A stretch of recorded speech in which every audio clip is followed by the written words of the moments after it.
Hello, good morning Lods, no? Update tayo sa ating mga biik. Yung sila na lang yung natira. So, ito yung gagawin kong pangalawang inahin. Nasa magti 3 months na to ngayong 27. Ayan siya. Mula nung pinanganak siya since birth, 3 months. At ito yung gagawin natin para handa sa ating anak na magbibibo. Sila na lang yung natira. Linis tayo ng ano nila, kulungan.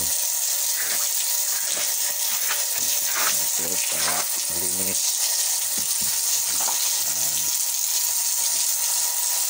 Ito lang maglinis sa kulungan mga lods. Ini-sprayhan ko lang yun gamit yung water pump na binili ko. Saka ko lang nag-i-install yun. Hindi siya malakas, hindi rin siya masyadong mahina. So, tama lang. So, nakakaano ng mga binira dito.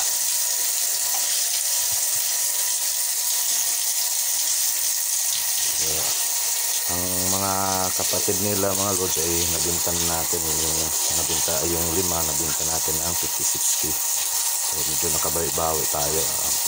Hindi medyo nakabawi-bawi talaga tayo. Dahil sa kamahalan ng mga baboy ngayon.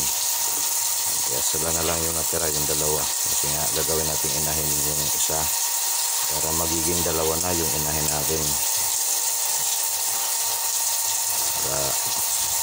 Kasi nga nag-umpisa tayo sa isa, so gusto natin paramihin.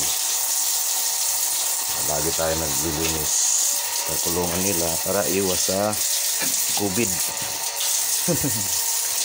COVID kasi sa kanila. Ayan. Tapos sabay na yan pagpaligo sa kanila. Nag 3 months na pa sila, kaya pwede ko na sila paliguan. At update din tayo sa ating inahing yung ina nila, yung inahing baboy. Ayan, si Jewel. So, tapos ko na siyang linisan at tapos ko na rin siyang pinapaliguan. So magto 2 months na yung ano niya, buntis kasi yan. So magto 2 months siya ngayong July. 2 months na yung ano niya, yan, yung July 1. Kasi pinabarakuhan ko siya, pina-EI ko siya nung May 1. Tapos kaya magtutuman siya ngayong July 1. So tandaan lang yan. Jewel, buhat sige, buhat. Yan, 2 taon na to sa akin. Dito ako mag-umpisa. So ganito lang maglinis, mapadali lang.